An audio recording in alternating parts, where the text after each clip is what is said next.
ते निवडून आले तर लोकशाही जिवंत आहे, आम्ही निवडून आलो तर लोकशाहीवर अत्याचार आहे. हे कोणता न्याय आहे? माय नणंदबाईचं कमालच आहे. एक रहेंगे तो सेफ रहेंगे. त्यांनी बाण चालवले नफरतनी, आम्ही बाण चालवले हा रामाचा बाण होता. 2024च्या विधानसभा निवडणुकीमध्ये अमरावती जिल्ह्यात भाजपचे 5 उमेदवार निवडून आलेले आहे.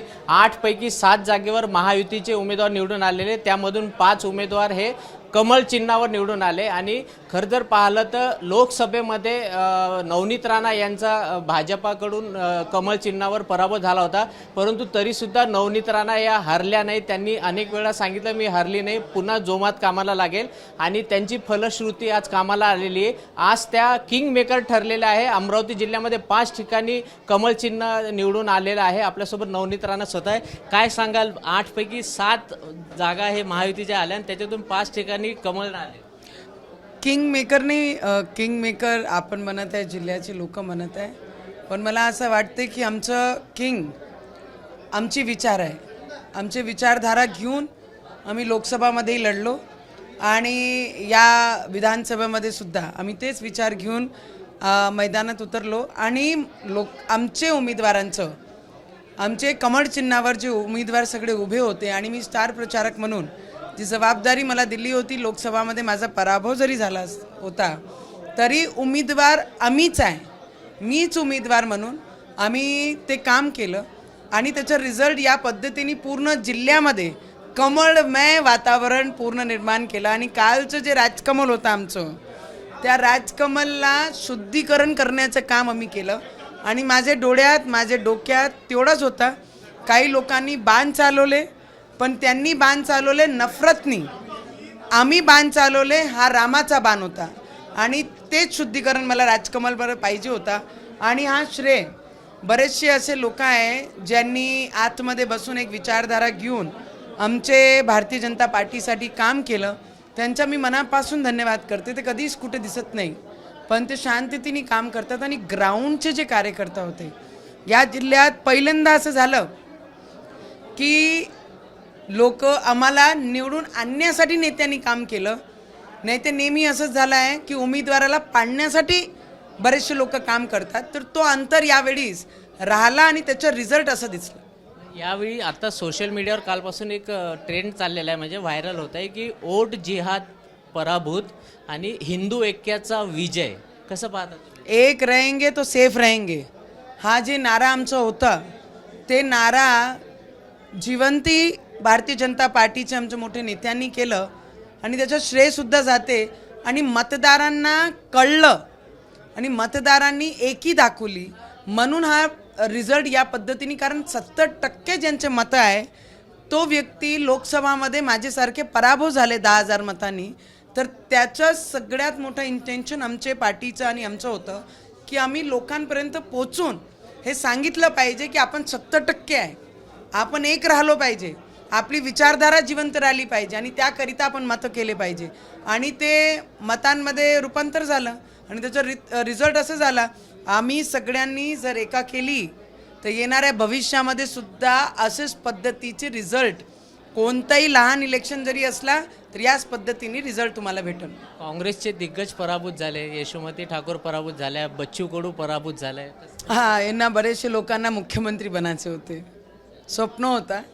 आणि मला वाटतं की बच्चू भाऊबद्दल तर मी एवढंच म्हणू शकते की थोडा कमी बोलले असते, कमी लोकांना शिव्या दिल्या असत्या आणि थोडा कमी आगाऊपणा केला असता तर कदाचित ते आमदार राहिले असते. थोडा कमी, आता तरी त्यांनी थोडासा बोलण्या भाषणात शिवी कमी केली पाहिजे, लोकांना खालच्या दर्जावर पाहणं कमी केलं पाहिजे, मी आहे तर दुसरं कोणीच नाही आहे या पद्धतीने बोलण्याची भाषा कमी केली पाहिजे. कारण की लोकांना हा सगळी गोष्टी आवडत नाही. आणि माय नणंदबाईचं कमालच आहे. नणंदबाई ज्या पद्धतीने दबावाची राजनीती करत होती मतदारसंघात, काँग्रेसच्या बरेचसे लोकांनी राजेश भाऊची साथ दिली. बरेचसे लोक आतमधून बसून फोन लावून त्यांनी राजेश भाऊला निवडून आणण्याचं काम केलं. मला असं वाटते की दबाव, क्रूर राजनीती, उद्धट बोलणं हा खूप दिवस चालत नाही. त्याच्यासाठी संस्कार लागतात. तर मला माझ्या नणंदबाईंनी थोडा शिकून घ्या आणि तसे त्यांना कडक खूप आवडतात. निकाल कालचा विधानसभेचा हा संशयास्पद आहे. कालचा निकाल हा संशयास्पद आहे असा काँग्रेसने आरोप केलेला आहे. कालचा निकाल संशयास्पद आहे असा काँग्रेसने आरोप केला. उद्धव ठाकरेंनी पण तोच. हां, मला वाटते की हे जोक मारणारे लोक आहे, त्यांनी जोक मारला तर आपण हसलो पाहिजे. आणि जोक आल्यानंतर मला खूप हसी आली, कारण लोकसभामध्ये जेव्हा चित्र त्यांच्या बाजूनी होता तेव्हा लोकशाही जिवंत होती. आज जेव्हा लोकशाहीने निकाल भारतीय जनता पार्टीच्या बाजूने दिला, महायुतीच्या बाजूने दिला, तर हा निकाल त्यांना अपेक्षित नव्हता.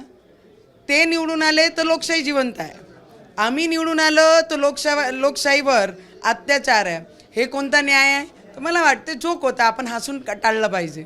आता मी येतो बडनेरा विधानसभाकडे. दिवाळीच्या पाडव्याला तुम्ही गिफ्ट मागितलं होतं रवीजींना की मला सर्वाधिक मताधिक्यानं निवडून या आणि तो मला गिफ्ट लागेल.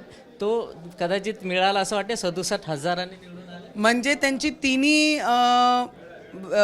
बारीची जे मतं लीड होती ते सगळी एकत्र ती केले लीड, तरी त्याच्यापेक्षा डबल मतांनी ते यावेळेस निवडून आले आहे.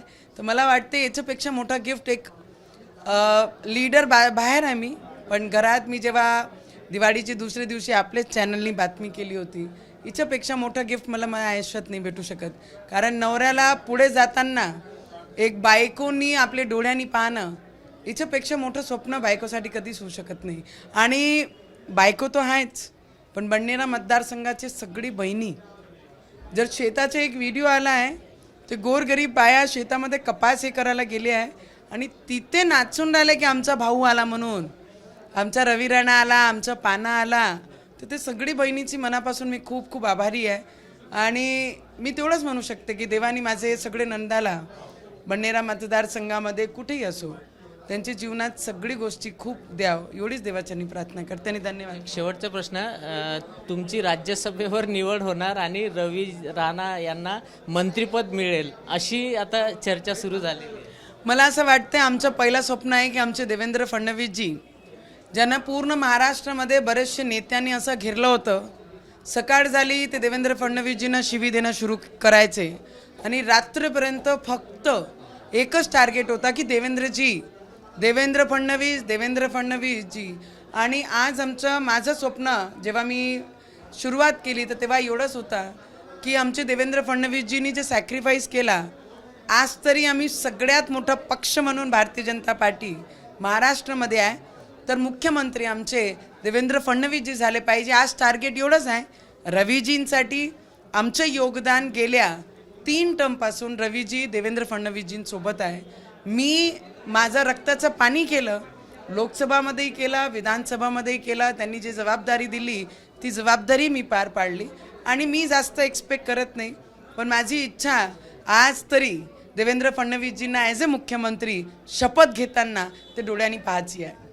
तर ह्या होत्या भाजपच्या स्टार प्रचारक नवनीत राणा, ज्यांनी सविस्तर प्रतिक्रिया एबीपी माझाला दिली. कॅमेरामॅन अमोल देशमुखचा प्रणय निर्माण, एबीपी माझा, अमरावती. एबीपी माझा, उघडा डोळे बघा नीट.